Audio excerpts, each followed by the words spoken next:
First, we will finish this paper. Quiz.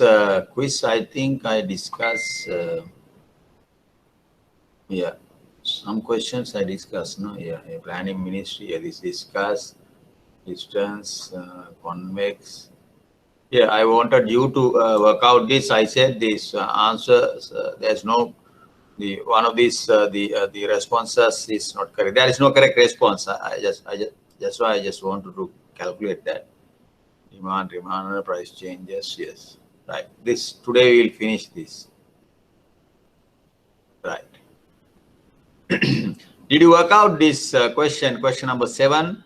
85 minus 5p, 25 plus 5p. The p is the price of pencils. When pencil market is in equilibrium, the quantity of pencils bought and the equilibrium price of pencils are set respectively. But at equilibrium, you know, D equals S. Quantity demanded equals quantity supplied. Then 85 minus 5p equals 25 plus 5p. That means the 10p equals the 60. Then p equals 6. P equals 6. That is correct. Once you substitute 6 into one of these equations, either to demand or supply equations, answer would be 6, 30, 85, 85, 55, 65, 75, 85. Yes. So it is 65. 55. 6 and 55. Price, equilibrium price is 6, equilibrium quantity is 55. So there is no correct response. A you have the correct price, but the quantity is wrong. E you have that is wrong. All are wrong. The question number A, response A, you have to change 1480, cut the 1480 and write there 55. Equilibrium price 6 and equilibrium quantity 55. You know how to calculate. Quantity demanded equals quantity supply. 85 minus 5p equals 25 plus 5p. Then you take the p price variable to the one right hand side. Then 10p equals. When take 25 to the other side, you get it is 60. 60 equals 10p, p equals 6. When you substitute 6 into one of these equations, either to supply or the demand equation, substitute that for the let's supply equation, 5p is 5 into 6, 30. 25 plus 30 is 55. Right. Correct response is 6 and 55. Next question. If the quantity of a good demanded remains unchanged as its price changes, quantity of a good demanded remains unchanged as its price changes, the price elasticity of demand is. What is the correct answer? What is the correct answer? This is a question about elasticity. We said vertical demand curve, horizontal demand curve, steeply sloped demand curve, flat demand curve. So these are different different shapes of the demand curve for different goods. Different goods have different elasticities. Now, what is the shape of the demand curve? This one. What is if you want to draw the demand curve? What is the shape of the demand curve? Vertical or horizontal? Hello. Vertical. Vertical. Good. Vertical means whatever the price is along the y-axis. No. Whatever the price, quantity demanded same. Whatever the price, quantity demanded same. Price elasticity or demand is 0. Price perfectly inelastic demand. Perfectly inelastic demand, elasticity is 0. Why is that? You know, price elasticity of demand is a ratio. Percentage change in quantity demanded divided by percentage change in price. When the demand curve is vertical, quantity demanded at any price, same. So percentage change in quantity demanded is 0. 0 divided by something. 0 divided by something is PD is 0. 0 is the correct response. Perfectly inelastic demand curve. Draw the demand curve vertical. Quantity demanded, price. 0. Right? Next question. Tell me the answer. The income elasticity of demand for cars is approximately 1.8. Income elasticity, not the price. This figure implies that if income increases by 10%, the demand for cars will increase by 1.8. Income increases by 10%, the demand for cars will increase by 18%. 18%, the demand increases by income increases by 18%, the demand for cars will increase by 10%. Income increases by 100 rupees, the demand for cars will increase by 180. Last one, income increases by 180, the demand for cars will increase by 100 rupees. What is the correct response? Tell me. A, B, C, D, or E? What is the correct response? Yes? Tell me. B. B. You said B. B or D? B. Hello? You say B. A, B, no? B, no?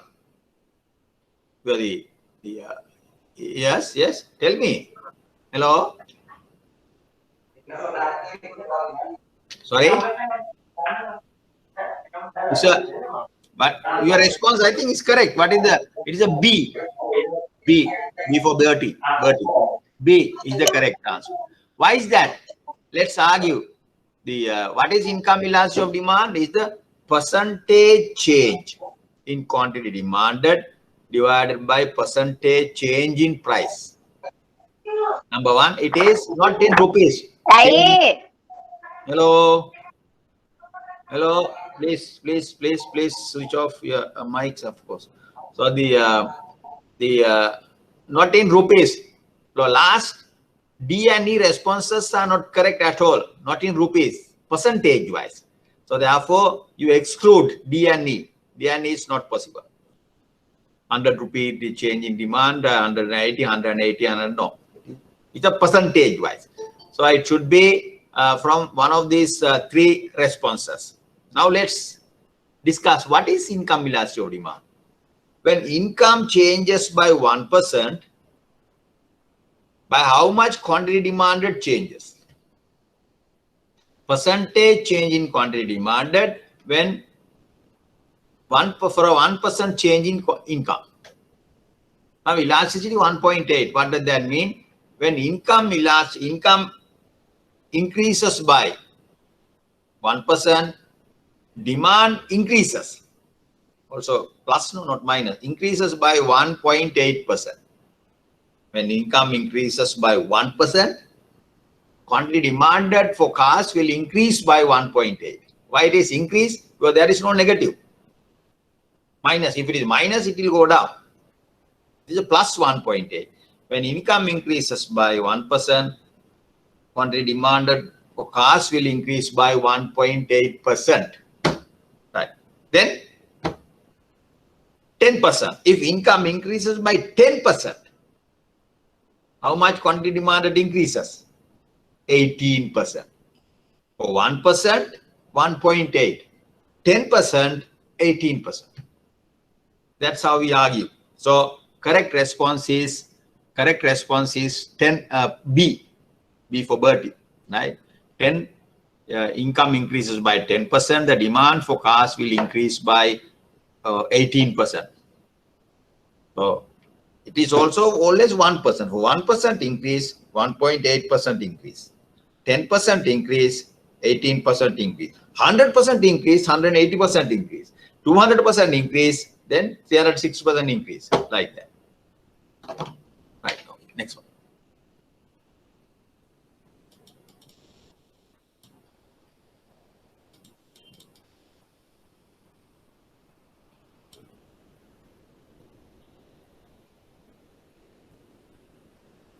Right.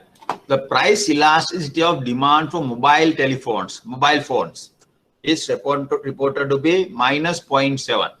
What does that mean? When price increases by 1%, quantity demanded for mobile phone will go down by 0.7%. Correct? And income elasticity of demand is 3%. What does that mean? When income increases by 1%, quantity demanded increases by 3%. Right? Price elasticity minus 0.7 means when price increases by 1%, quantity demanded will go down by 0.7%. Income elasticity 3% means when income increases by 1%, quantity demanded will increase by 3%. Right. Therefore, 1% increase in income and 1% increase in price would increase demand by 3.7, increase demand by 2.3, increase demand by 1%, decrease demand by 1%, decrease demand by 2.3. What is the correct response? Yes. When price and income both increases by 1%, 1% increase in price, 1% increase in income, what will happen? Net change in demand, how much? When price increases by 1%, quantity demanded goes down by 0.7%. When income increases by 1%, quantity demanded will increase by 3%. Drop by 0.7, increase by 3%. Therefore, when both increases by 1% each, 1% and 1%, what will happen? Net change is 3 increase. 3 minus 0.7, 2.3%. Increase demand by 2.3%. Understand the argument? When price increased by 1%, quantity demand decreased by 0.7. When income increased by 1%, quantity demand will increase by 3%. If both increases by 1%, what will happen? 3% increase, 0.7% decrease. Therefore, net is increasing 2.3%. Correct response is B. Number 2, A, B. Increase demand by 2.3%. Others wrong. Now, this is an interesting question because I got from one of the textbooks, American textbook. That is very interesting. You can argue, you can understand, apply the definition of price elasticity of income simultaneously. Both increase by 1%, 1%. What is the net change? Of course, when other factors are held constant, you change only the price and income. Right? Right. So on. The demand curve for a normal good will shift to the right. The demand curve for a normal good will shift to the right. If, tell me, please go through and tell me the answer. Tell me the answer. There are two the responses. Correct. 2 correct responses. I can have income increase here. 2 correct responses. Yes. I think yes. A and C. A and C. Good. Very good. Thank you. So the demand curve for a normal good will shift to the right if income increases. When income increases, normal good, no? What is a normal good? When income increases, demand increases. Demand curve shifts. Inferior good is when income increases, demand curve shifts down. This is a normal good. Therefore, when income increases, demand curve shifts up. See the price of complementary goods, tea and sugar, complementary goods, right? What will happen? When complementary good falls, demand for this good increases. If this good is, let's say tea, sugar price decreases, complementary good decreases, demand for tea increases. So both A and C correct. Income, so you should be able to draw the diagram. When income increases, demand curve shifts. It's a normal good. When complementary good, price of a complementary good falls, sugar price falls, demand for this particular good again increases. So multiplying effect. Increase in income increases. Fall in complementary goods, increase the demand for this good. Right. Now these two, of course, I can discuss correct responses. Today's lesson. These are related to the today's lesson. Number 12, the banking industry can be best explained by the following market model. I think last week we discussed this. Banking industry, about 25 banks are there, commercial banks, and other banks also there. The commercial banks, 25, let's say. Banking industry, can be best explained by the following market model. Today we are going to discuss the market model. Perfect competition, monopoly, monopolistic competition, oligopoly, duopoly, different market models, structures. So this is coming under oligopoly market. Last week we said the difference between oligopoly market structure and the other market structure. One of the important characteristics of the oligopoly market structure, firms in oligopoly market, banks in oligopoly market behave strategically. But in other markets, they behave independently. They take decisions without caring what other people in the industry doing, in that particular market doing. But the oligopolist always see what other banks are doing in the market. Then they take. That is called strategic behavior. So the oligopolists always behave strategically. So the banking industry always has this strategic behavior. Therefore, we say it is approximately equivalent to the oligopoly market, not the monopoly, not perfect competition. Yeah, the perfect competition, all firms behave independently. You don't care what other firm is doing. You have your own path, your own way of thinking. You don't care what other people are doing. Monopoly is the only firm, CB. You need not to behave as a strategic behavior, strategy. You need not to adapt any strategy. Strategic behavior is not there. Monopoly, you decide everything. Either price or quantity, you can decide. No strategic behavior. For oligopoly market, there is strategic behavior. Monopolistic competition, no strategy. It's a collection of monopolies. Monopolistic competition. In the industry, you have small monopolies. Small monopolies. Number two, monopoly means only one single seller. Ceylon electricity board. Bought a board. Then the electricity board distribute electricity. Water board is responsible for distributing water. Right? Like that. So central bank also monopolies. But the monopolistic competition mean numbers. D means monopoly small. Monopolies are there. Toothpaste market. Bogart, one monopolist, different market. Signal, one monopolist, different markets. The TNG, one monopolist, different markets. Sudanta. Like that is a collection of monopolies in the case of monopolistic competition. None of the above. So the correct response is C. Which of the following is not a characteristic of a perfectly competitive industry? Please go through and tell me the answer. A, B, C, D, E. What is the correct response? A. The firms in the industry. Good, very good. Behave strategically. Yes, that is not a characteristic of a competitive market. A competitive industry, firms behave independently. You always take decision without caring, without considering, without taking into account what other firms are doing. Right? No strategic behavior. Competitive market, independent behavior. Last week we said in the life, when you take decisions, some decisions we take independent, but some other decision we take strategically. Strategic decision. You see the neighbors, you see the society, you see what other people are doing, what other models, other fashions are there, others,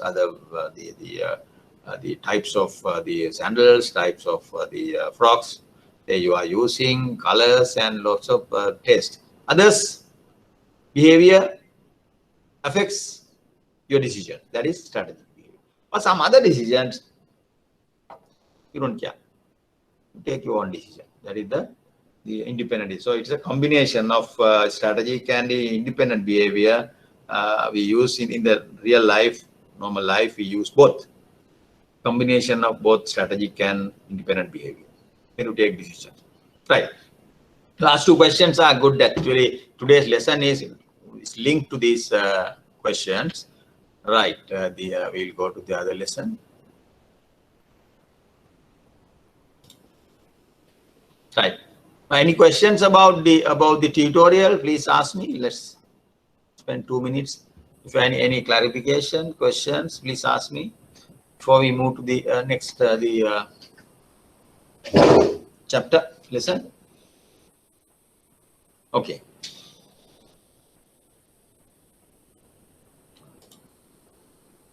Market structures. There are a large number of different market structures. Perfect competition is one of the market structures. Today we are going to discuss the perfect competition, perfectly competitive market structure, right? The best market structure, best. Both consumers and the producers are happy. There are some market structures, consumers are not happy, but producers are getting lots of profits. Monopolies.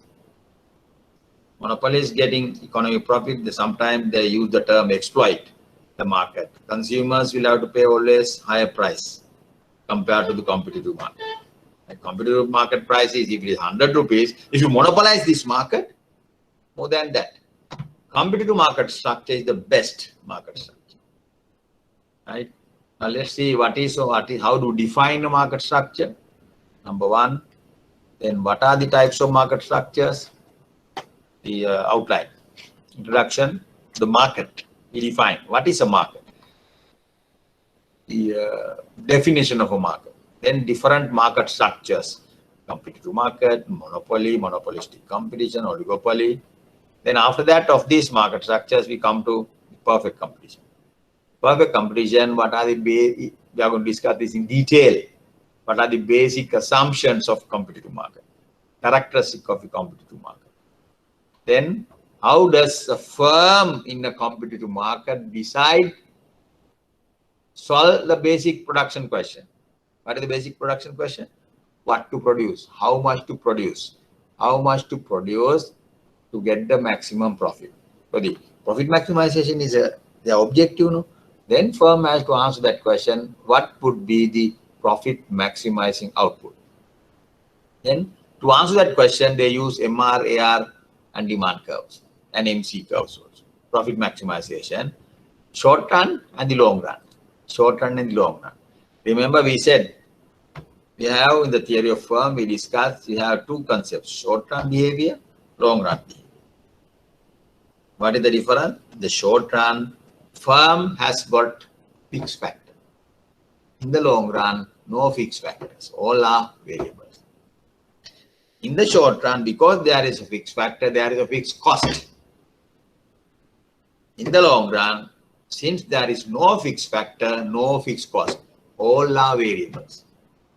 In the long run, if firm wants to increase the output, either they can increase labor or capital or both, combination, no problem. But in the short run, if they want to increase the output, they can change only the variable input. If the labor is the variable input, they can change, increase labor. Our capital is fixed. That's the difference of the short run. Then we discuss profit maximizing output in the short run and in the long run. Market. A market is a group of buyers and sellers of a particular good or service.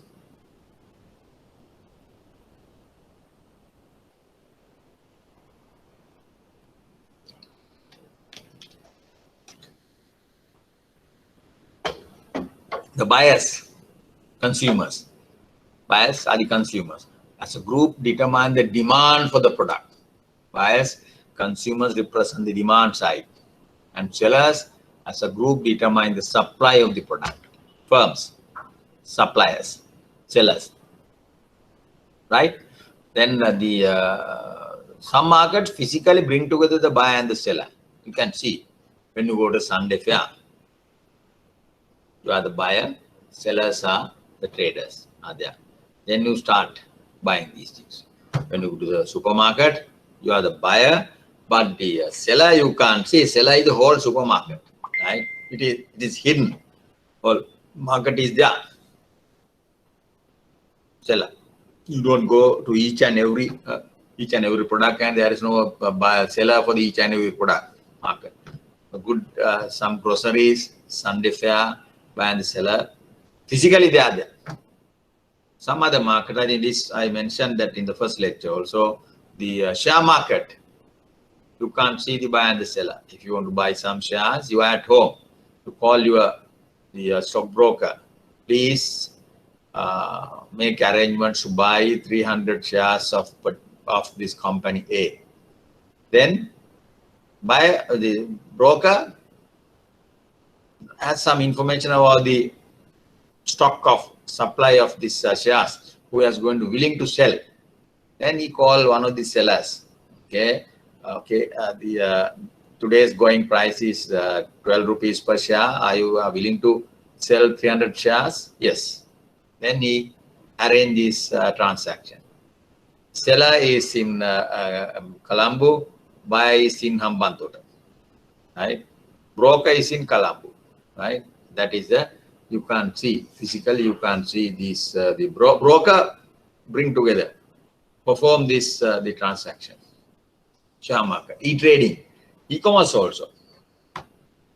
Buyer is in Sri Lanka, seller is in Cuba. If you want to buy, put the order for buy some sugar, or the Indian, if you want to buy some apple, potatoes from India. So buyer is here in Sri Lankan buyer, and the seller is in India. So e-commerce, through the web, you go to his web and place the order, make the payment, either in dollars or the something like that. So you can do, sometimes you may have dollar account, then you settle the bill, get the thing. Or it is not possible, you have to check the banking system. You go to approach your bank. Bank will arrange that transaction. The bank will do the transaction, right? With without going to the bank, you cannot directly pay for the foreign seller, right?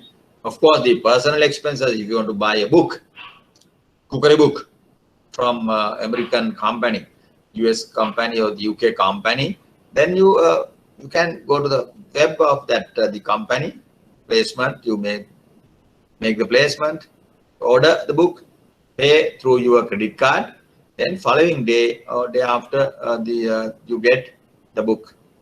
They will deliver that to the doorstep. That is the huge improvement in efficiency. Long time ago, you have to make the order, then it goes to the UK 1 week.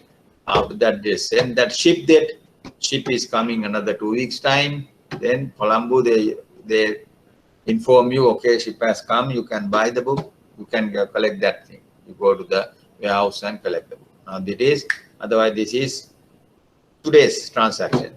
Huge improvement in efficiency because of this technology. Technology has contributed huge improvement in the doing things. Efficiency improvement is there, right?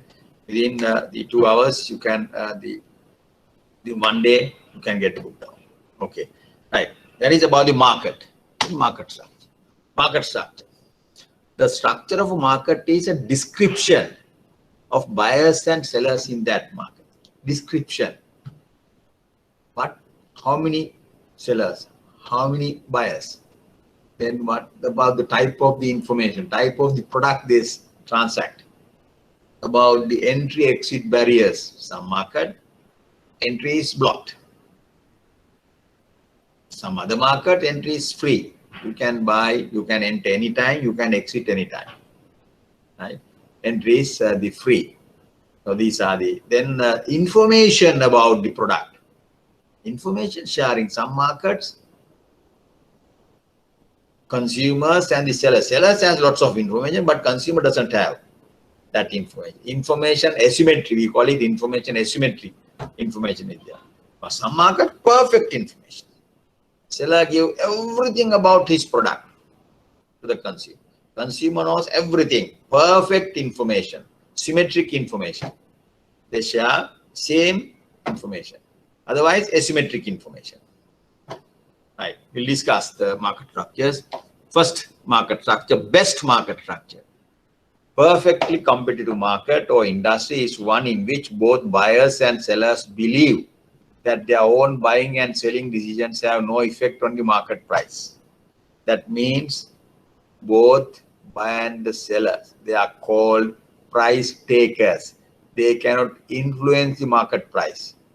They cannot charge, seller cannot charge different price, charge his own price. Consumer also is not in a position to dominate about the price when they buy goods. Monopolist is the only seller. She be. What about in the service sector, the tourist board, right? So they control the market, right? So the monopolist is the only seller or potential seller of the good in that industry, right? That is the monopolist. Monopsonist is the only buyer. Monopolist, monopsonist. Monopolist is only seller. You sell the good. Monopsonist is the only buyer or potential buyer of that good in that industry. Only buyer. Example, suppose the company, big company, garment factory, garment factory, they start the factory in Mimure. Today our president is visiting Mimure near the Matale, the Laggal area. It's very beautiful area, Mimure. Remote area, really rural area. Suppose this company, the garment company, start a factory in Mimure village, small village, nice village, right? Very beautiful village. Then it is the only factory.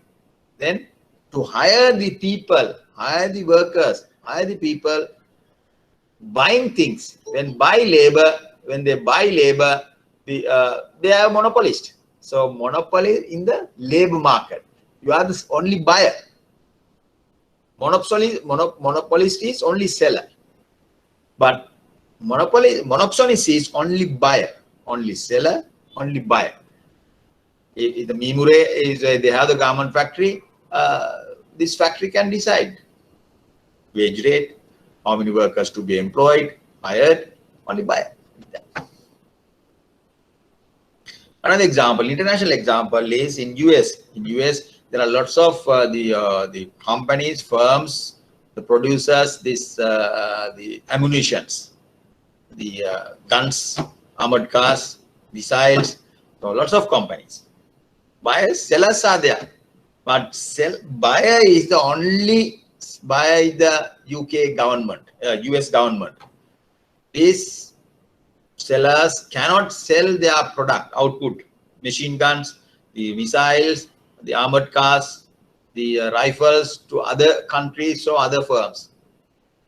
US government is only buyer. US government is a monopsonist, only buyer, right?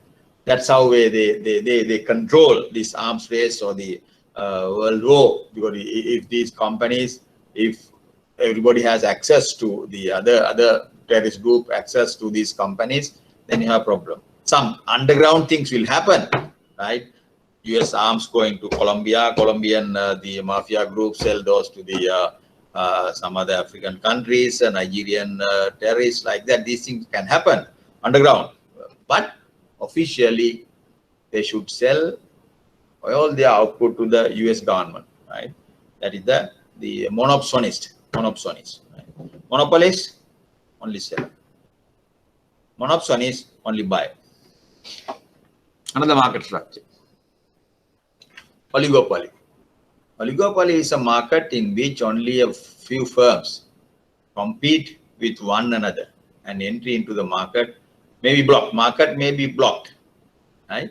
So the oligopoly is a market in which only a few firms compete. Banks, 25 banks compete. But as I said earlier, there's a strategic behavior in the oligopoly market. Strategic behavior. Firms in this market, when they take decisions with regard to their output, after sales service, then only they consider the market and take the decision. Strategic behavior. Monopolistic competition. It's a market in which firms can enter freely, each producing its own brand, monopolies. Version of differentiated product. Product differentiation. A very important concept. Take that. What is product differentiation is slightly different. One firm's output is slightly different from other firms. Signal and TNG. TNG and the, Sudanta. Then Colgate. Colgate and Colgate. Like that. So the then Sensodyne. Sensodyne. So that is slightly different. Either packaging different, composition different, chemical composition different, like that. That is called product differentiation. It is toothpaste, but differentiator, product differentiation. If you go to the supermarket, Kiehl's, the Apico or the Cargill's, some section pet foods or the toothpaste or the let's say cereals, different products, cereals are there, right? Then the anchor, like this, the powdered milk powder, lots of different brands. Aria, Malibun, Anchor, Island, then Kotmale, like that. That is product differentiation. Product differentiation. That's a very important concept actually. When economy is developing, the product differentiation, in proportion to that, product differentiation also emerging. That is a very important concept, right? So you can see, just an indicator to check how developed this economy, how far this product differentiation is there. For example, in our, when you have a child, this child, small age, 9 to 70s, 60s, not that much of product differentiation. Rice, no product, milk, no product differentiation. All of it. Even telephones, no telephone, only land phones, right? Only land phones. Now around, you can buy a phone, the 3,500 or 2,500 to around 100,000, 200,000, 1 million phones, right? Huge product differentiation is there. Or the prices also different. So the 1970s, the market is very small, thin market. At the same time, degree of product differentiation is very small. Today, what? Yeah, those days, no pet foods, dog foods, cat food. No. Now you can see how far this product differentiation is entered into the market. Product differentiation is there. You know that in the shoe market. Huge product differentiation, right? The different products, right? Different the brands are there, right? So that is in the monopolistic competition, product differentiation is there. Perfectly competitive market structure is said to be the best. Due reasons. We'll discuss this question later. Where we have to discuss our product competitive market in detail a little bit. After that, you can ask that question. Are there any reason to say that it may not be the best? Still, you can't answer that question, right? So we have to understand, discuss the characteristic of perfect competitive market. Then you can discuss, are there any the reasons to believe that it is not the best? What are the reasons to tell it is the best? What are the reasons to tell it is not the best? We'll discuss. Right. Comparison of these 4 market structures: perfect competition, monopoly, monopolistic competition, oligopoly. Monopsony is not there. 4 market structures. Right. All 4 markets, excuse me.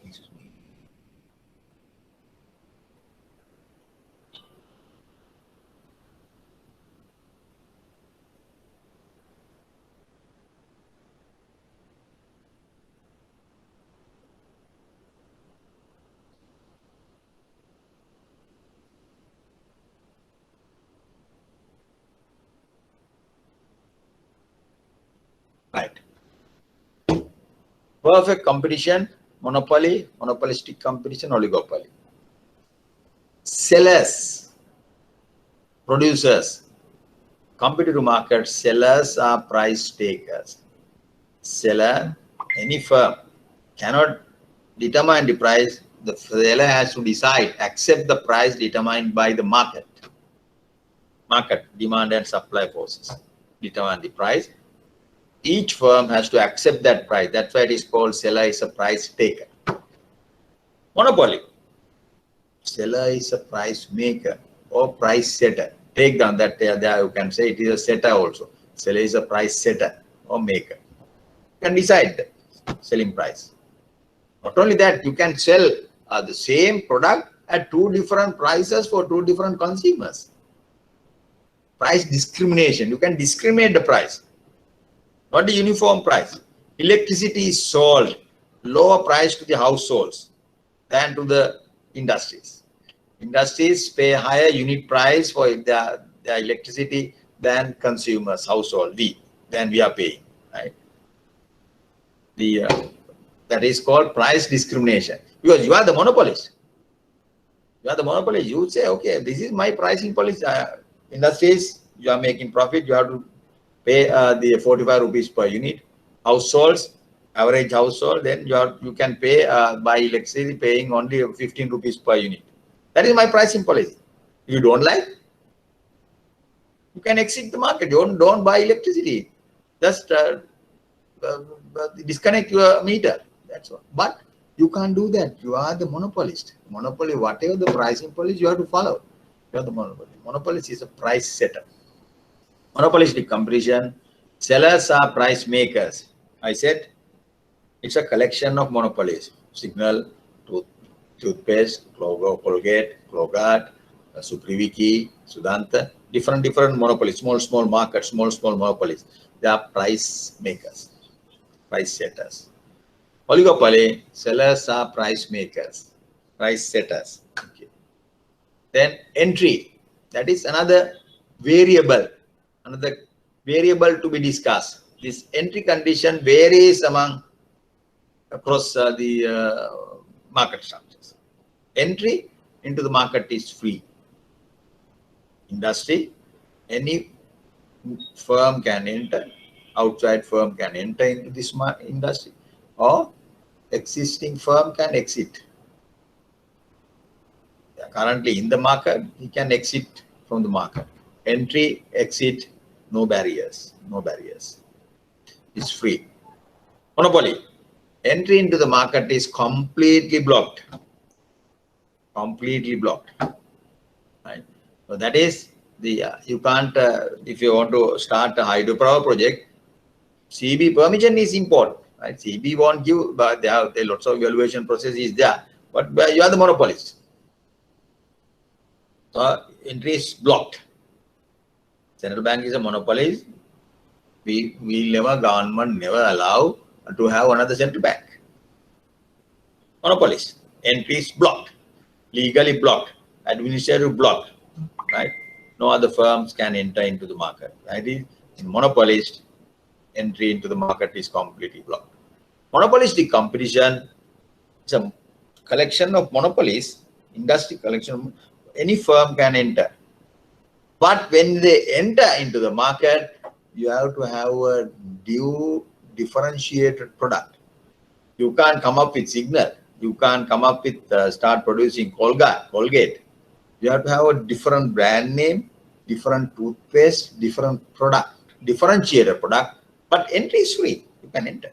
But new product differentiation. You can't produce the same product. Oligopoly, entry in the market may be blocked off. Some oligopoly market entry is blocked.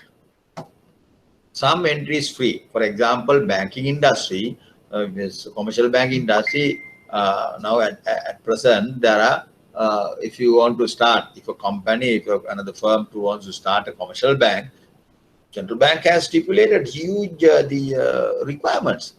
Central Bank permission is important. That means administratively it is blocked. Initial capital is there. Locational constraints are there. Capital constraints are there. Right? Technological constraints are there. Then Central Bank official, bank supervision, the official, they go and supervise the location. You're going to deal with other people's money. You can't set up this, start this bank in a high risky area. Right? So it is the clustered data. That's why this is another reason the banks are clustered. clusters are there in a limited the area, some certain location. NSB, People's Bank, Bank of Ceylon, Sampath Bank, it's a cluster. That is another model. So the security wise, it is safe, and the consumers also has some lots of advantages if the banks are clustered. The for example, I have two the set card, ATM card, Sampath Bank and the Bank of Ceylon. So they are joining banks. If I want to buy, withdraw money from Sampath Bank, I go to Sampath Bank. If that is a queue, there are long queues. These days there are long queues at the bank, right? Because of this corona, right? Then if there's long queue, last week I went to Sampath there are long queue. Then adjoining bank, Bank of Ceylon, I went there. Then no queue at all. Then I got the money from their ATM machine, right? So the banks are clustered. Clustering is also a good thing, security-wise. Consumers are happy, consumers are getting that advantage, right? Okay. Banking area is there, banking sector is there, right? Right. Then buyers, poor buyers. We cannot influence the market price. In all market structures, buyers are price takers. We have to accept the price determined by the market. Buyers are price takers. Buyers are price takers. Buyers are price takers. All these are the product market, goods market. Right? Now remember, I said another market structure, monopsonist. Monopsony market. Today I said that if the garment factory, the Brandix is going to start the factory in Mimure, they can decide the labor, wages, number of workers to be hired. That is sometimes they can set the price, set the wages. Monopsony market, it is different. You are the only buyer, but this is the buyers in these markets, price takers. If you have the monopoly power, US government is the monopsonist in the product market, in the arms market, right? Then the monopsony, labor market, some monopolies are there, I said. Then sellers do not behave. That is the other thing. Remember, read that. Except the oligopoly market, all other market structures, sellers do not behave strategically. For example, monopoly market, you are the only seller. You need not to adapt any strategic behavior, right? Of course, can have strategic behavior just to stop other competitors coming into the market. That's a different strategy, right? But within the market, you don't behave strategically. Perfect competition, large number of firms in the competitive market. Each firm act independent. Monopolistic competition, sellers do not behave strategically because it's a collection of monopolies. They are price setters, but they don't have any strategic behavior. They are covered by the industry, no strategic behavior. Yes, in oligopoly market, sellers behave strategically. Strategic behavior means sometimes after sale service. They say after sale service package is there, so, right? Then the interest rates, margins are there. For example, when other banks are giving 1% margin for senior citizens for FDs, 1 year FD, sometimes the oligopoly market, another bank can give, because this bank is giving 1% margin, I can give 1.2% margin. That is the strategic behavior. This bank, this manager can decide his own strategy. Exchange rate. Prime customers are getting good rate. If you want to buy dollars, if you are a prime customer, good customer, there is no risk of defaulting your loans. Then you can get some concessions in your interest rate lending rate. Bank manager can decide. Bank manager knows this bank's going a lending rate is this. This a customer is good. Evaluate KYC regulation, know your customer regulations are there. You are confident. then I can grant this loan at a marginally lower rate. Right? That is the strategic behavior. If you have some idea about that. Other thing is strategy. On the other hand, also, you know, if the going interest rate, you have an idea about this, manager has some idea, he can't charge definitely higher interest rate. Definitely, he will lose that customer. It is a competitive, it is a rate should be in par with this one, but strategy is to give grant slightly lower rate just to capture this customer. Now we are going to discuss first the perfect competition. Perfect competition. A perfectly competitive firm can be defined. Perfectly competitive firm. Industry, large number of firms. Large number of firms, maybe 1,000, 2,000, 3,000. Good example is paddy farmers. Paddy farmers in Sri Lankan case around how much? 500,000, 400,000 paddy farmers, right? Each farmer is a firm. Ideally, you can see each farmer is a firm, right? So large number of firms. So, but these farmers, each farmer does not have any power to alter the price receives for their product. Going price is 40 rupees per kilo. The traders are, everybody is charging that price, right? That is the price taker. It is sometimes called the price taker. Farmer has to accept the price. That is the farmer has to accept the price, right? Seller, he's a seller. Accept the price, he's a price taker. Why is that? Why is that the farmer has to accept the price? Firm has to accept the price. Firm is a price taker. He cannot influence the market price. Why is that? Well, there are a large number of firms in the market. 300,000. Each farmer is producing paddy. Homogeneous, we assume homogeneous product, identical products, paddy. That is one reason. Your market share is negligible, very small. Your market share may be 0.001% of the total market. So you cannot influence the market price. One reason. Other thing is product is undifferentiated, homogeneous, identical products. If you have some special product, you can influence the price. But competitive market, we assume homogeneous product. Each and every firm produces the same product, identical product. Therefore, you cannot have any monopoly power, any power to alter the market price. You have to accept the price. There are two reasons. Number one, it sells a product that is undifferentiated from the product of all other firms in the market. Homogeneous product, identical product. Then you cannot influence the market price. You have to accept the price. You are a price taker. Number one, it sells a very small proportion of the total market. The total market is, let's say, 1 million kilograms. Sometimes you may be producing the only 1,000 kilograms. 1,000 divided by 1 million.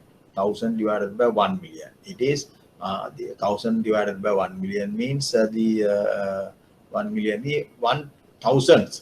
Your market share is very small, 0.001%. You can't influence the price. These are the rules, very important. Remember why we call the competitive firm is a price taker. Now, industry. Earlier discussed competitive firm. Now, industry. What are the characteristics of this competitive industry?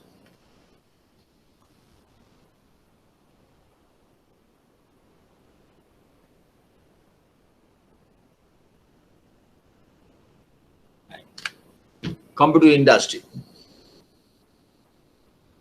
paddy market, right? Competitive industry, large number of firms,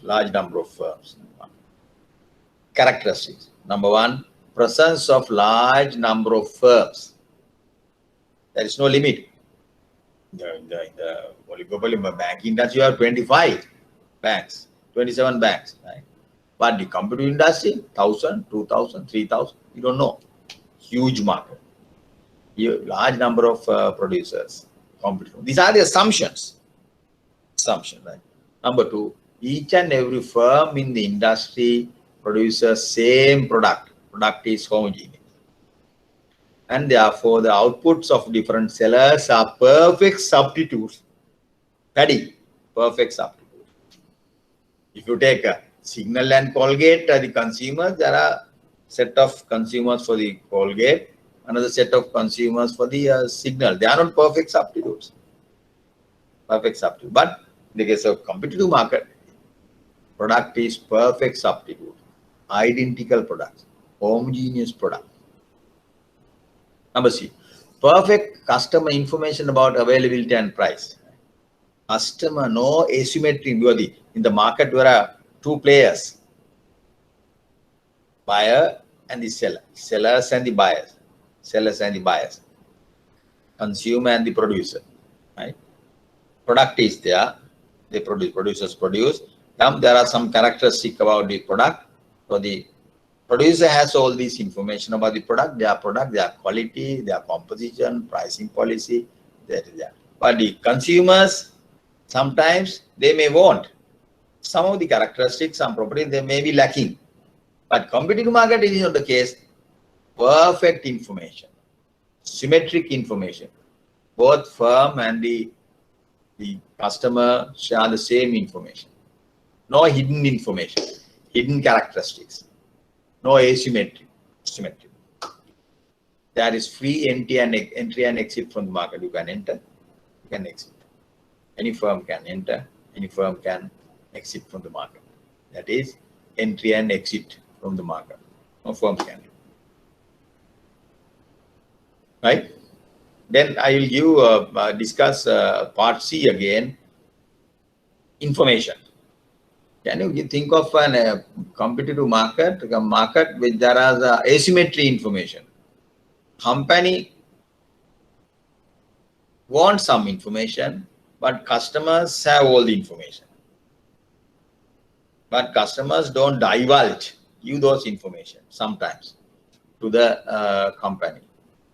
Other way around, company have all the information, but company does not divulge, give this information, all the information to the customers. Asymmetry information. Asymmetry, ASY, asymmetry information, right? Asymmetric information. Symmetric information, asymmetric information. Right? I believe when I discuss, when you discuss, you have the record, no? Right? The recording is there. Yeah? Then asymmetric information. Insurance market. For example, insurance, you have two types of the insurance: life insurance, general insurance. Life insurance, general insurance. General insurance, lots of general insurance. This car, fire insurance, vehicle insurance. Lots of the insurance markets, insurance products are there. Insurance policies are there. But in these countries, we don't have some insurance policies. For example, tsunami. Insurance for tsunami, Sri Lanka, no insurance company offer policy for tsunami. But Japan, you have. No insurance for the earthquakes. Japan, they have. Insurance company, they provide insurance policy for, they can buy. Japanese people can buy insurance policy. They should buy. It's a compulsory. Buy insurance policy for the tsunami or the earthquakes, right? Japan. But in Sri Lanka, we are lucky. We are far away from those the region, so therefore we don't want to buy that. Right? Some insurance policies not there. For example, football players, they have huge insurance. If they got injured, everything depends on their legs. Football players, right? Insurance, huge insurance policies are there for them, right? But I don't know, even in Sri Lanka, most of the players are insured, right? Some insurance policies are not available. Insurance market, there is asymmetry. For example, let's say life insurance. When a customer, let's assume some customers want to buy a life insurance, then insurance company wants all the details about the customer to fix the premium, how much they should pay. They don't know his age, his health condition, then whether he's on diabetics or pressure, on the high cholesterol level. So therefore, whether he's a differently able person, so you have to, company wants to know. Customer has all this information, medical reports are. Sometimes they might not give all the information to the insurance company. If they do, your premium will be different. You have to pay maybe a higher premium, right? Therefore, that is the asymmetry. Customers won't divulge all the information to the insurance company. Insurance company needs. That's why they have some compulsory requirement insurance. Again, the another asymmetry information is customer and the bank. Suppose a particular customer comes to bank to get 1 million loan. Then bank need the KYC, know your customer. Even though know your customer rules are there, but they know he's a good customer, relatively okay. But he wants to know, the banks wants to know his track record, past history of this paying the loans, past loans, whether he has defaulted any loan, right? But that information is with the customer. Then customer may not divulge this information to the bank when you go for another loan. But that is asymmetry. But now government has set up some institutional structure to help to mitigate this asymmetry, even in the customers the credit worthiness. What is that? That is called CRIB, CRIB, Credit Information Bureau. CRIB is a company called the banks. Central bank has contributed the capital and they have set up this company firm. Then CRIB has all the information. All the banks should give customer information, customers history, credit history to this CRIB. CRIB maintain the computer database for this one. If some banks want to know about this credit worthiness, they can call statement from the CRIB. Then, even though customer doesn't give his credit history, all the information about his credit history, bank has the access to this CRIB data. Then you have minimized this. You can minimize this the asymmetric information. That is one of the solutions. Third party, mostly the third party government set up a company to help to mitigate this asymmetric information, right? So asymmetric information is very important. The farmers, Dambulla area farmers doesn't have any idea about what is the going vegetable prices in Colombo Petha market. Then nowadays you have this technologies there. You have telephone facility, mobile phone facility. Then every day they can check the going price, and accordingly they can sell their product, make arrangements. Right? That is asymmetry. Think about the asymmetry. Some have the asymmetry. Some markets no asymmetry at all. Nearly competitive markets. Market for paddy. Then the vegetable market in Sri Lanka. Fish market in Sri Lanka. St. John's fish market. Colombo Petha market. Vegetable market. Vegetable market is highly competitive market. Every day, lorries coming from producing areas. Nuwara, Bandarawala, Badulla, Nochiagama. Lorries coming from Hambantota area, Unragala, they're coming to the Petha market. So, more and more lorries coming mean more supply. More supply. Then, price is determined by the sellers. Buyers are also there. Regional buyers going to this Petha market. Then money market, then buyers and sellers. When more and more lorries coming into the market, market price of beans, market price of carrots going down, supply. Then that is the nearly competitive market, vegetable market, fish market, paddy market, nearly competitive, not 100%, nearly competitive market, right?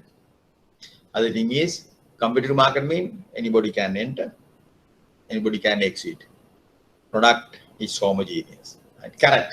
beans. The slight differences are there, but generally homogeneous.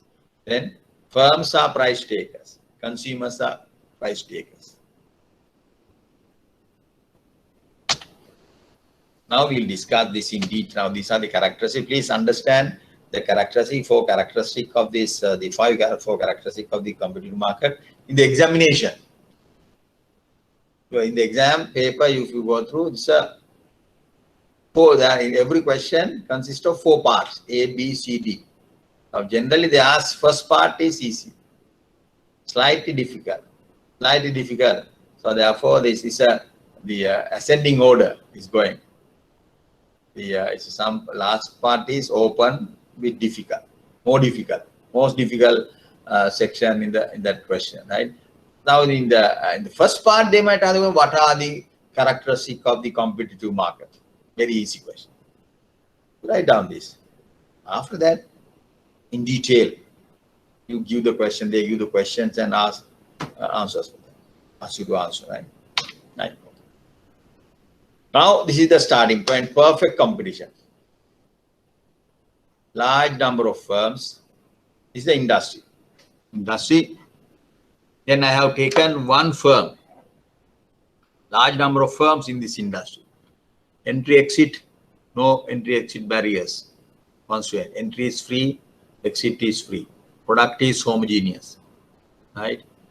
Perfect information. That is the industry. If you take firm, one firm out. Now we are going to discuss this below this industry. You have 2 diagrams: demand, supply. First one is big Q, big P. Industry demand Q, industry price P, capital. Firms demand Q, price P, small q. Small q means output per firm. Big Q is total industry output. What is the relationship between Q and Q? Big Q is equal to summation of all Qs. Q1, Q2, Q3, Q4, Q5. Summation, sum of Qi. Qi going from 1 to 1000, right? So that is the relationship between. I will go to the.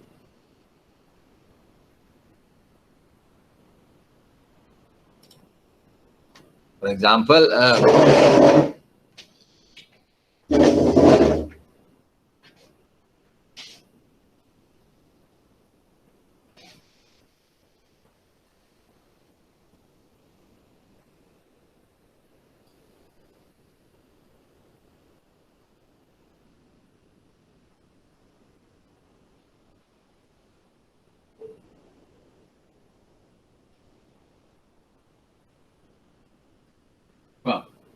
can you see the board? Yes.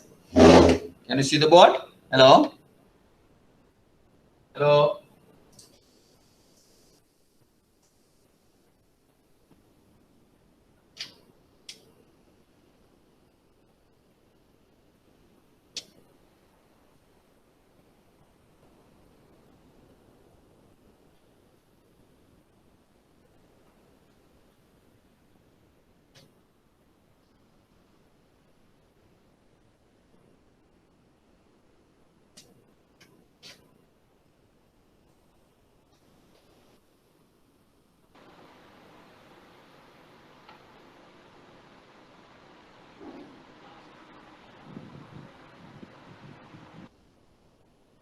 Right. BB. Yes. Now the demand for this good. Can you see the board? Can you see the board, please? Hello? Yes, sir. Right. Demand, suppose in this market, suppose there are 25,000 consumers, all 25,000 consumers determine the market demand. Market demand. Suppose there are the 1,000 suppliers, all suppliers determine the market supply. Interaction between demand and supply determine the market price at E. Then firm, the industry, you see the large number of firms. Industry.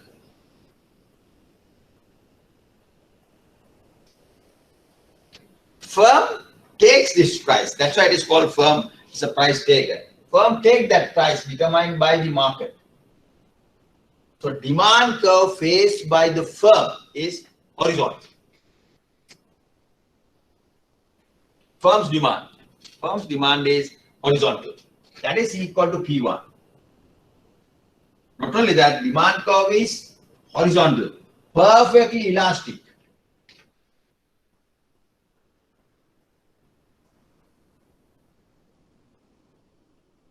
PD infinity. PD infinity. Demand curve faced by the firm is perfectly elastic demand. Infinity. Q, small q, big Q. Q is equal to summation of Qi, I going from 1 to maybe 1000. Suppose there are 1000 suppliers, Q1 plus Q2 plus Q3 plus. That is the relationship between Q and Q. Sum of all the outputs of each output of all the firms in the industry is the big Q. Anytime. Right. Now, firm is a price taker. Firm is a price taker. Why it is called price taker? Price determined by the market is the firm has to take that price. They can sell any amount of the output. 1000 units, 2000 units, 3000 units, no problem. But the selling price, unit price is P1. If it is 100, unit price is 100. They can produce 100 units, but unit price is each unit should be sold at 100. 1000 units, each unit should be sold at 100. Unit price is constant. Price taker. That's why it is called price taker. Now this equals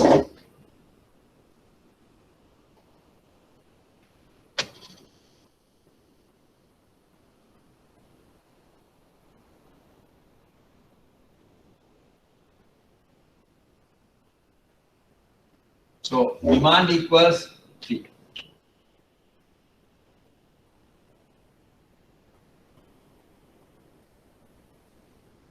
Right. Not only that, it can be proved. Sorry.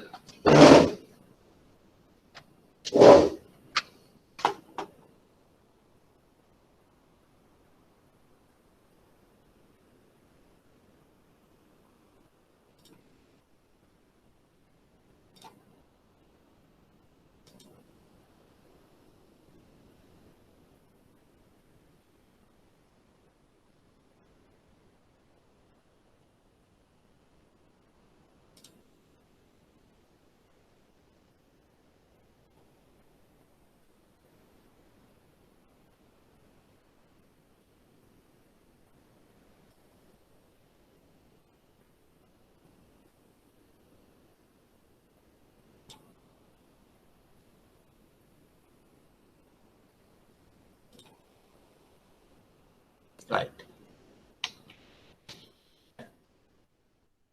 Perfect completion. Now you understand this diagram. Yeah. Now you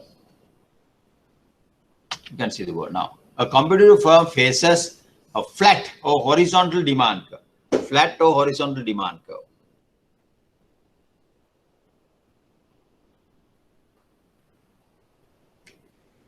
Horizontal demand curve. Perfectly elastic demand curve. PD infinity.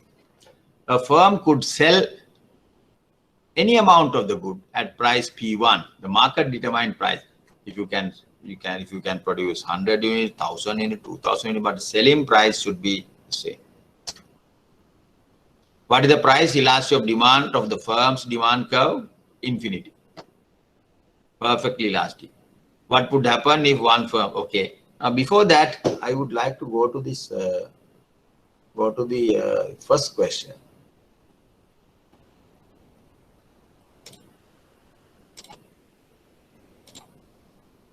Right. Perfectly competitive firm structure is said to be the best. Give reasons, right? Because the reasons, firm is a price taker. Consumer is a price taker. Firm is a price taker. Each firm charge the same price for their product. If it is 100, all the firms in the industry sell their product at 100.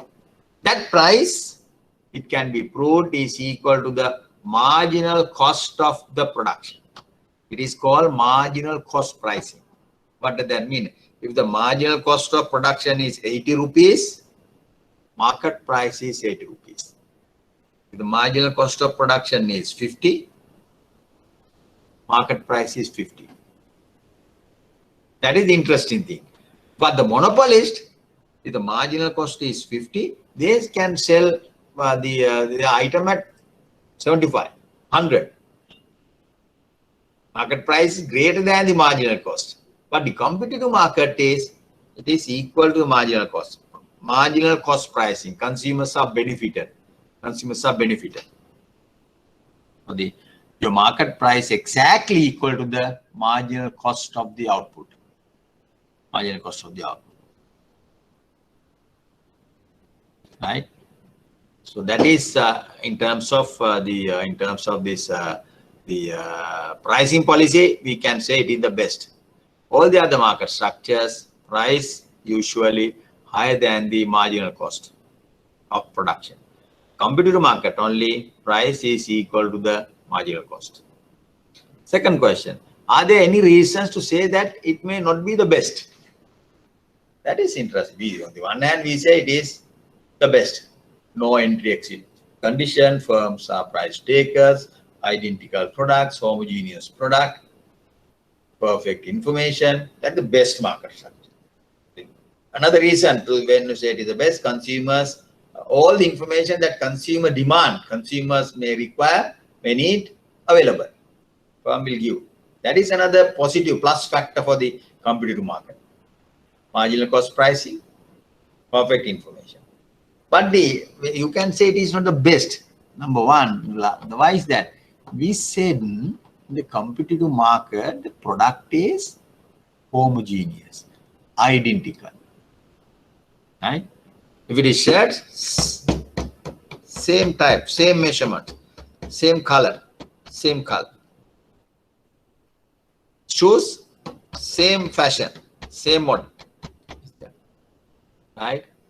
The telephones, if it is competitive market, same telephone, same facilities. Cars, same type. But the thing is, generally, we all prefer variety, not the homogeneous product. Otherwise, everybody is wearing same, everybody is using same telephone, everybody is using the same car, right? We don't like that. Consumers' taste is different. Consumer taste different. We need variety.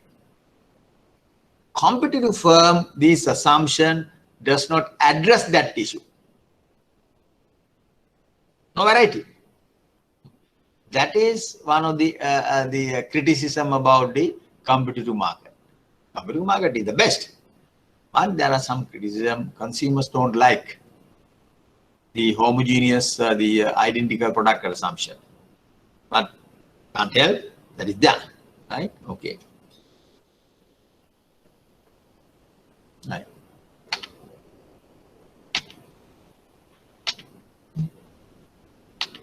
Right. Now we'll discuss. Now this, what is the price elasticity of demand of the firm's demand curve? Perfectly elastic, horizontal, PD infinity. Firm's demand curve. Firm's demand. What would happen if one read these two questions? Please read this question carefully, then we'll discuss.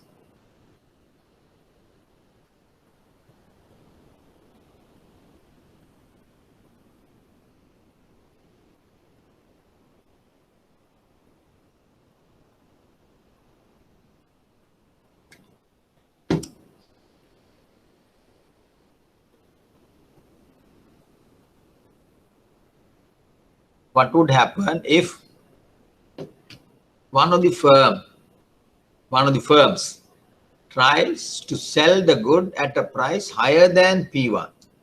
Market determined price is P1. Everybody is charging P1. Identical products. But if one of the firms try to sell their product higher price than this market determined price, what will happen? Yes. What will happen? No, all the customers buy the goods in lower prices. Yes. This firm will lose the entire market. Everybody, all the other firms are charging P1. Product is homogeneous, identical. Then people will buy things from the lower price. You have to exit from the market. Exit from the market, you will be losing. Second question is a bit difficult. What would happen if one of the firms try to sell the goods at a lower price than P1?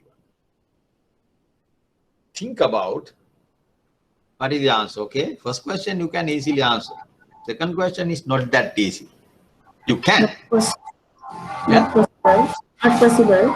Seller can't supply to overall the market margin cost price. Say it again, please. Seller can't supply to overall the market margin cost pricing. Good. That's the point. Yes, yes. Really. Now these sellers are selling their product at marginal cost. The marginal cost is 80 rupees. Marginal cost of production is 80. Seller has to sell that 80. Everybody is charging 80 marginal cost. Now what? If one of the firms try to thinking, okay, I want to grab the market, I will cut down price to 70. Then what will happen? Marginal cost of production 80.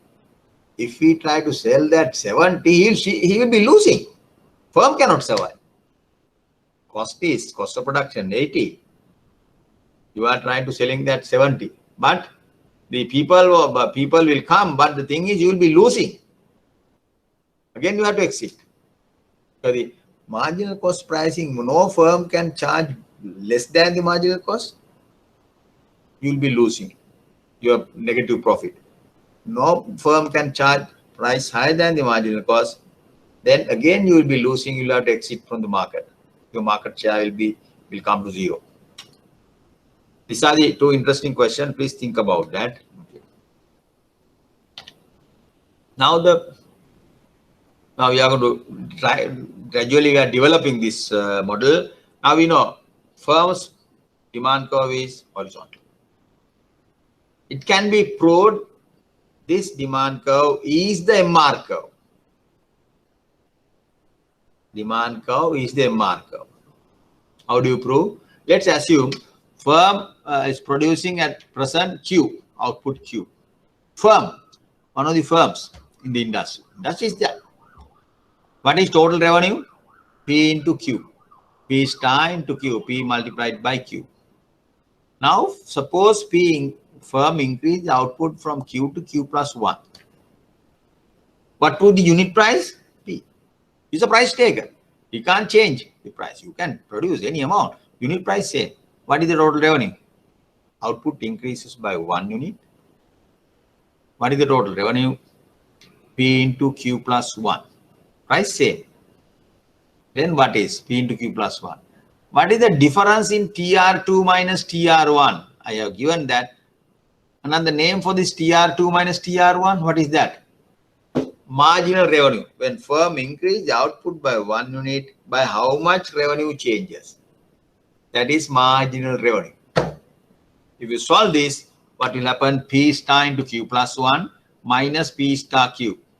P star Q cancel out, then answer would be P. Therefore, it can be proved that you have proved that this horizontal line is the MR line, MR curve, right? So therefore, in other words, I can put this here. This is MR curve.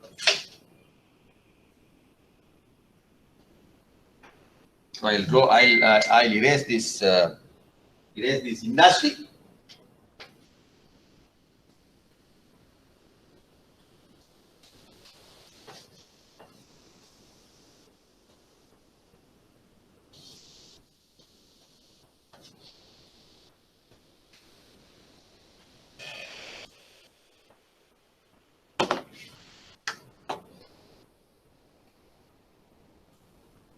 Right. Now you can see Q TR1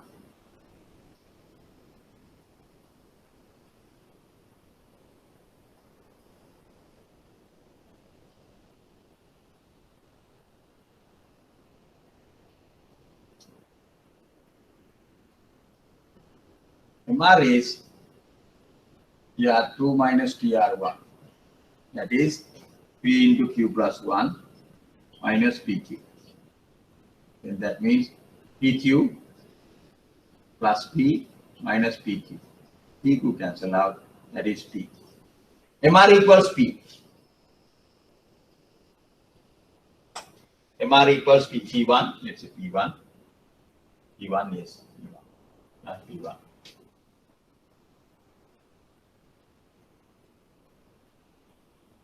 P1.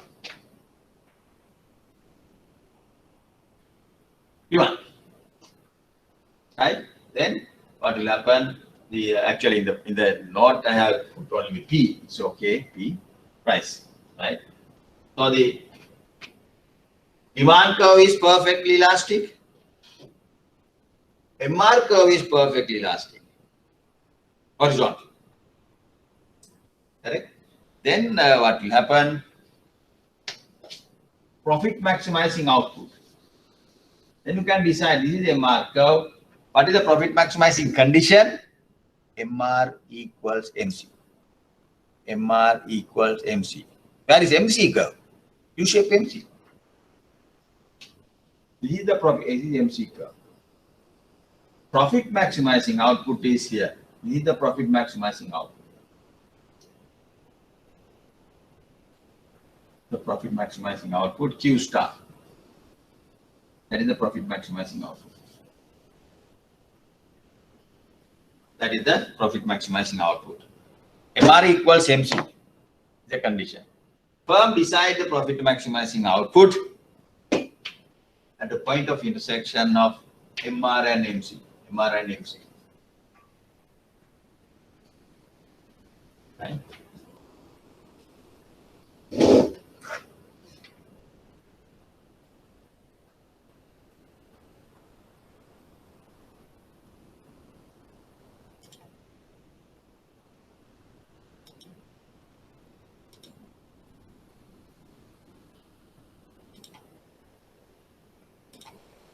Right.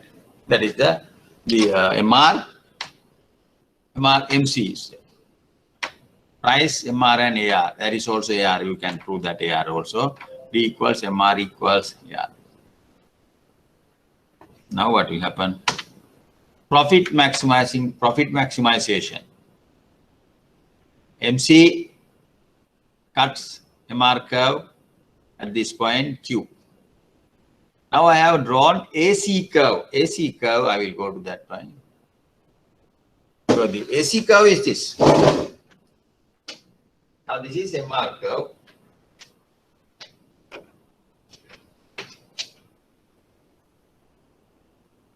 Firm decide the profit maximizing output using this condition, MR equals MC. Now to decide the profit, we go to the average cost curve. AC, average cost curve. Now please change that this AC curve should be indicate a curve. AC curve. This curve is AC. AC. So average cost. Sorry. Average cost of this output is here. Average cost of this output is here. This is AC. Market price may be 80.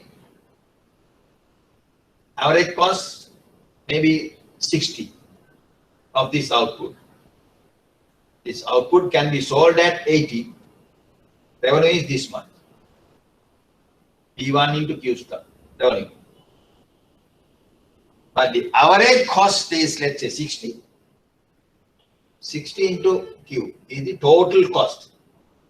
Average cost into quantity is the total. Average 60 into, if they produce 100 units, 60 into 100. Average cost into 100 units. That is the total cost. This area is the total cost. This area would be the total revenue. Profit is the profit.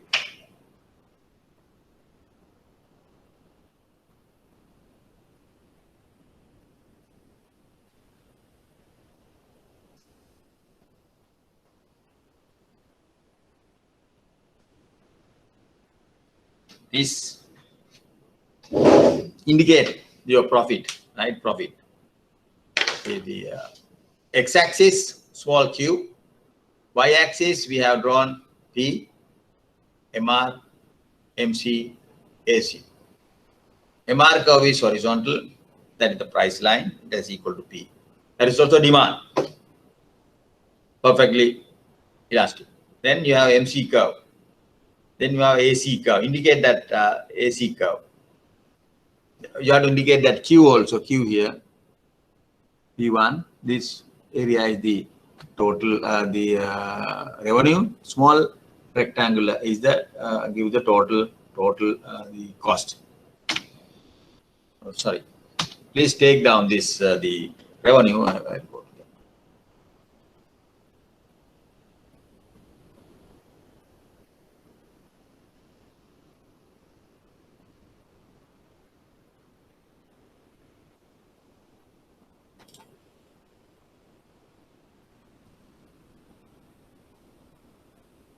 Right. That is total revenue is this. Please take down this.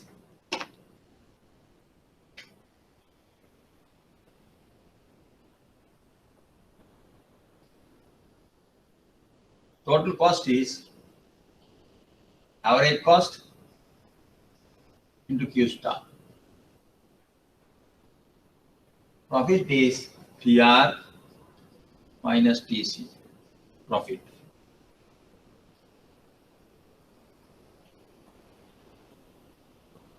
P1 into Q star minus AC into Q star. Then Q star out, P1 minus AC into Q star, profit.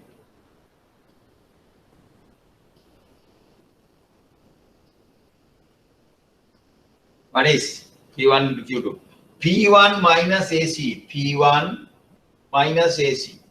That is this area, this distance. P1 minus AC, this. Into Q1, Q star. This is the profit. What does that mean? Total revenue, P into Q star. Total revenue. Total revenue. Total cost? Average cost into quantity. Total cost. The total cost.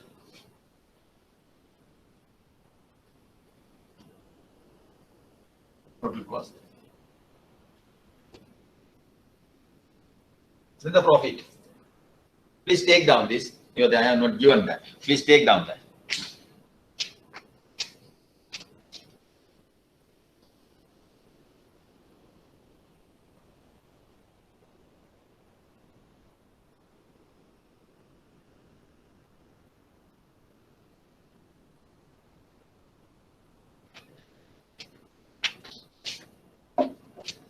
Right.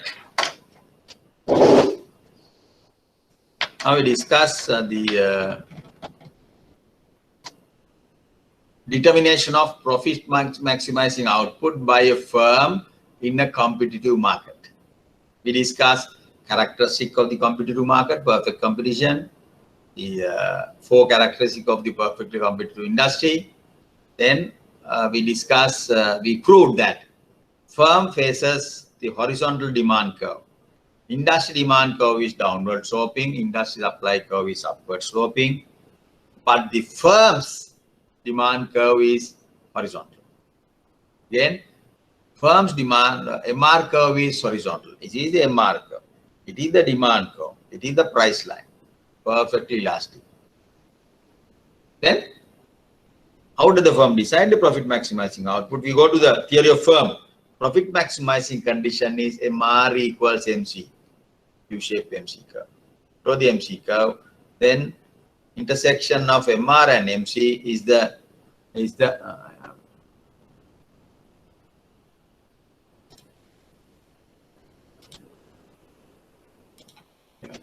intersection of MR and MC is the profit maximizing output. Indicating profit maximizing output. Then we discuss what is the profit. Profit is total revenue minus total cost. Total revenue is price into quantity, bigger area. What is total cost? average cost into quantity. Average cost into quantity. Small area. Difference is the profit. Difference is the profit, right? Then we can go to the next section. There is generally the short run. How does the firm decide the short run output? How does the firm decide the long run output? Short run versus long run, right? The firm's output decision in the short run. In the short run. Yeah. Firm's output decision in the short run. In the short run, what are the cost curves we have? MC, AVC, AC, AFC. AFC curve is not there. In the short run, MC curve U-shaped, AVC curve U-shaped, AC curve U-shaped, right? U-shape, U-shape, U-shape. Then 3 price lines, P1, P2, P3. What are these price lines? They are MR curve. MR1, MR2, MR3. We proved price line is the MR curve. P1 is MR1 curve. P2 is the MR2 curve. P3 is the MR3 curve. Understand the diagram? Now let's understand, let's discuss. Price is very high. P1.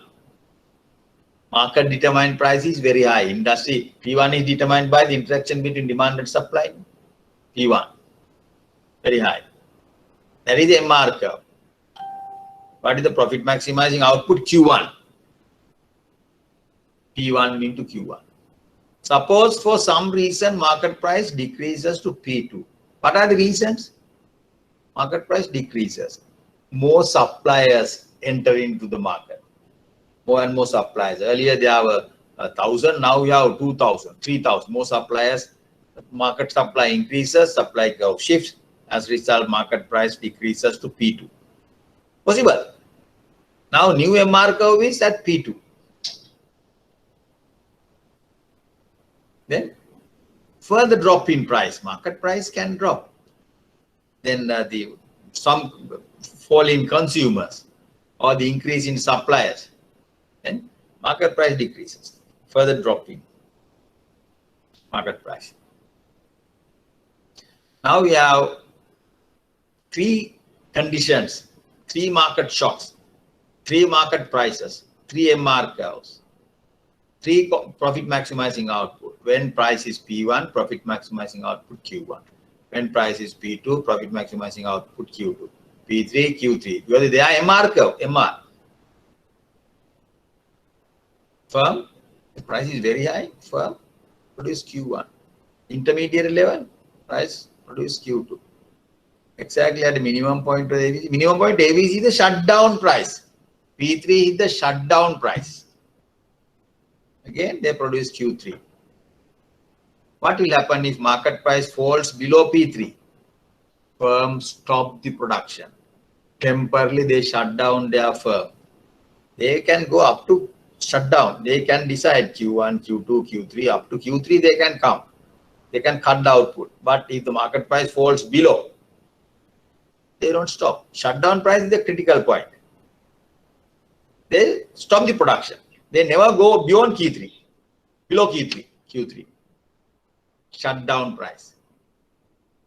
This diagram is simple. So therefore, but that is, then you can understand different prices, different MRs, different profit maximizing output, Q1, Q2, Q3.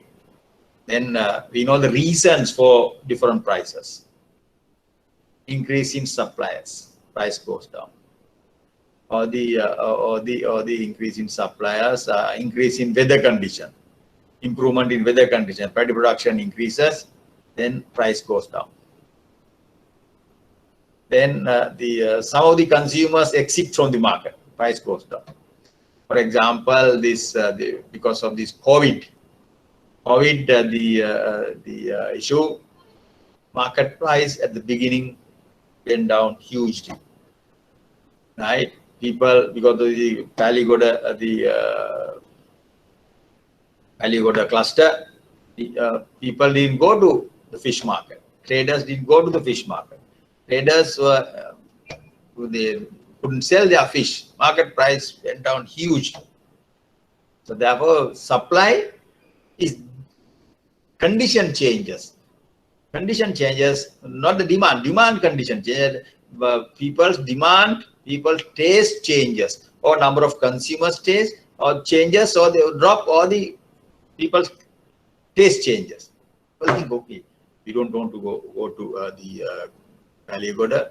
Some small traders, small scale traders think we don't want to go to the Paligoda. Regional centers all closed down. Two things happen. People didn't want to eat fish because they think fish, the virus can be there on the fish. So then therefore they didn't buy fish. Their taste changes, demand curve shifts, price decreases. Sometimes the traders, regional traders didn't go to the Paligoda. Fish catch, Nigambu area, all the fishermen complain. They had a problem. So they stopped producing fish, catching fish with no demand at all.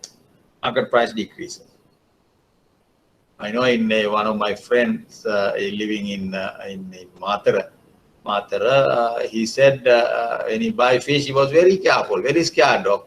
Then the fisherman comes. I think at the moment nowadays also he is doing the same thing.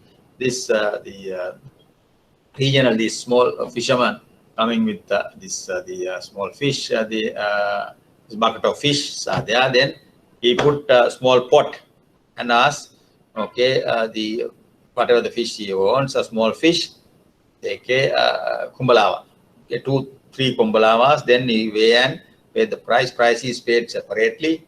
He get that fish into the pot. Take this to the home, then wash, put some soap and wash the fish. Keep. Then after that, wash several times and get for cooking. Again, instantly cook that. You don't just keep that in the fridge, right? Cook. So that is the precautions they are taking. They wash fish using soap, and they most of the people are doing that. But in my case, at my home, actually we didn't eat fish. We didn't buy fish for 2-3 months. After that, what happened? The fish is a staple food. No fish. We need fish at home. We are eating fish. So we can't help. So somehow gradually we also they bought fish from the shop. Yeah, we have then the fisheries department stall is there. Fresh fish is coming from Nigambu. Now we are buying fish. No problem. But be careful because we don't want the people at the store cut the fish. Earlier they did that. So bring home fish home and then cut here. Clean and cut at home, right? We don't do that at home. These are some of the precautions are taking, right? These are the reasons people's taste changes, price decreases. Number of suppliers increases, price change. Number of suppliers of course increase. The whole thing, if you apply this for the fish market post-COVID period, then because of the people's taste changes, taste decreases, demand decreases, right? Price decreases. As a result, you have three different the profit maximizing output level. They are MR curve. MR1, MR2, MR3, three different. Now what will happen? Output decisions of the firm. Output decision. Now it can be proved when price is very high. P1, firm will produce Q1. Number one. Number two, when price falls below P3, firm does not produce. Firm will produce the output up to P3, up to shutdown price. Below that, they don't produce. They shut down the company, right? Then now interesting point is if the price is between AC and AVC, that is P2. So this P2 line cut the MC curve at Q2. That's interesting. Market price P2 Average cost is above that. If you go to the average cost curve, that is the average cost. Market price is, let's say, 80 rupees, but average cost is 100 rupees. If they produce, they can't make any profit, losses. They'll be making losses. But still they produce this Q2 at a loss. At P1, firm produces Q1 and make profit. At P2, firm produces Q2, make losses. Even at a loss, they produce Q2. Up to P3, they are making losses. P3, they are making losses, but they still produce up to P3. Why is that? This is in the short run. In the short run, you produce the item even at a loss. Short run, things will improve. Whole average cost curve will come down. Things will improve. Wait and see. Okay, we produce. I am losing money, but I am not shutting down. Remember that question? I am losing money, I am not shutting down.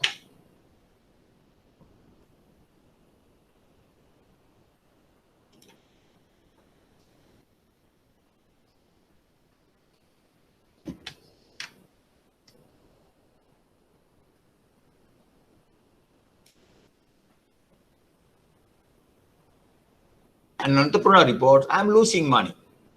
I am not making profit, but I am not shutting down. I am above the shutdown price. I am losing money. I am not shutting down. But this is in the short run, given that he is attempting to maximize profit in the short run, underline, short run. Long run, you can't do that. Short run, the reaction is rational if the firm is covering its variable cost. It is always about the variable cost. With shutdown price is at the very minimum point, no variable cost. Right? Now, these are a good example to this one. I'm losing money if they produce Q2 or Q3. Q2 or Q3, they are losing money, but I am not shutting down. Shutting down price is at P3. At P3, the average variable cost is covered. Variable cost is covered. Market price covered. P3 into Q3 enough to cover the variable cost. But if the market price falls below P3, definitely it will not cover average cost, the average variable cost. They stop the production. So below this, they shut down. Market price below that. Understand? I am losing money, but I am not shutting down.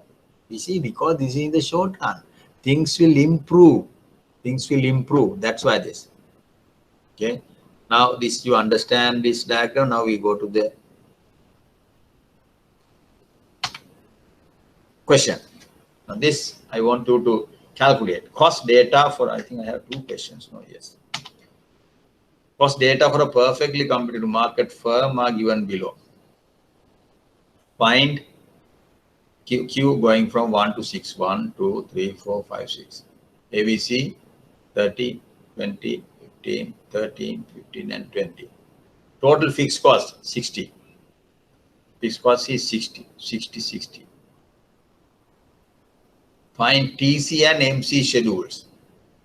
TC and MC schedules. What is the short run shutdown price? Minimum of ABC.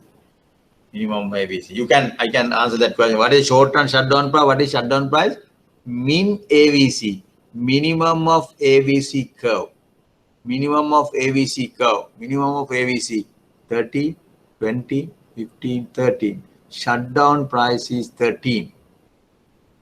After that, it increases. No? Shutdown price is minimum of ABC. 13. Find the profit maximizing output if market price is 45. What is the profit? Graphically illustrate to answer, right? Now, to answer this question, the first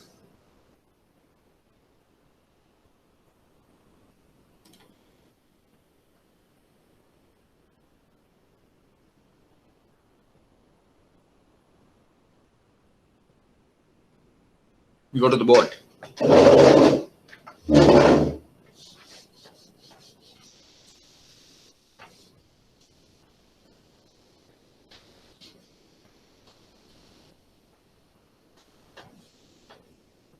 I'll first talk down the quantity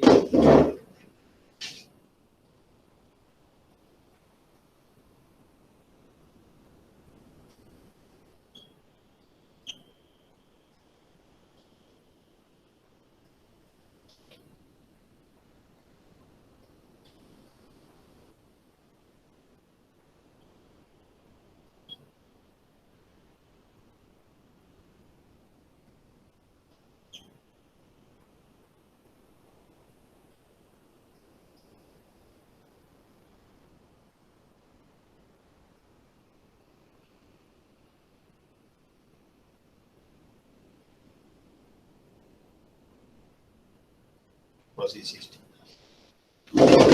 Right. Can you see the board? Hello? Can you see the board? Hello? Sorry. Can you see the board? Hello? Yes, sir. Okay, good. Now we will do that. First, we have to complete this table. Our variable cost is there. We have to calculate variable cost. How do you calculate variable cost? ABC equals VC over Q. Therefore, VC equals ABC into Q.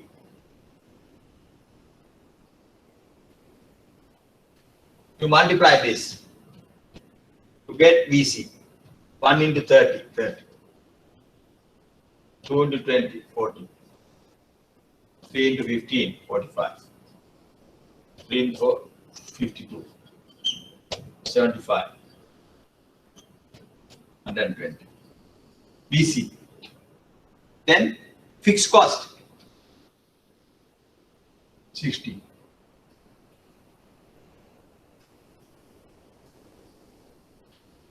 Why is that? Irrespective of the output. Irrespective of the output, fixed cost is fixed. Now my question is, if firm doesn't produce any output, what is fixed cost? 60. Right? No variable cost, 0. Then total cost. Total cost, you add these two. 60, 90, 100, 105, 112, then 180. TC. TC and MC schedule, marginal cost.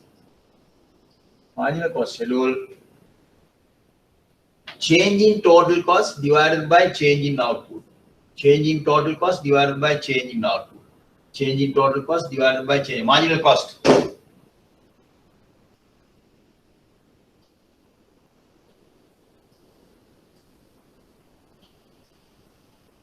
So the marginal cost of the first unit, 90 minus 60 divided by 1 minus 0, 30.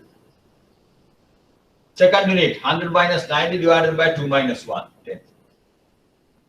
5. 7.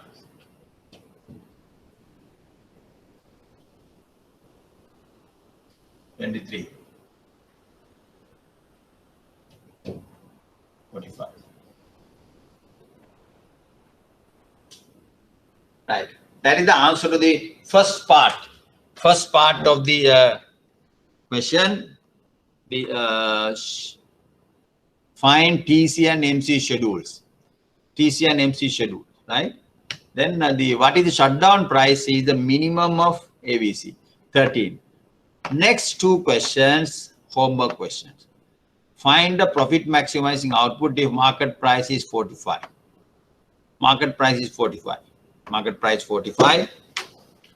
I'll give the answer. Market price 45. What is MR? 45. Remember, competitive market, MR is the market price. MR is the market price. MR is 40. Now, what is the profit maximizing output? MR 45. Because market price 45. Now, we have to find out the output level where MC also 45. At what output level? MR equals MC. MC 45. MC 45, MR 45, therefore output level is 6. Profit maximizing output level is 6. Profit maximizing output level.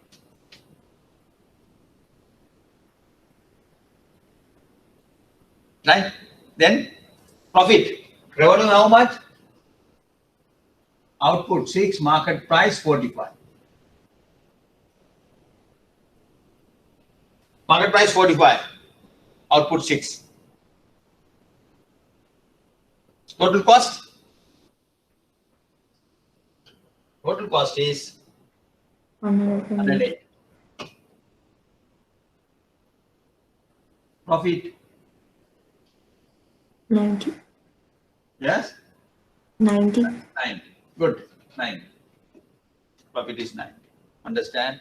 Please, okay. Last question. At least, okay, we have answered all 3 ABC. At least homework question. Graphical illustrative finding. I want you to draw the diagram.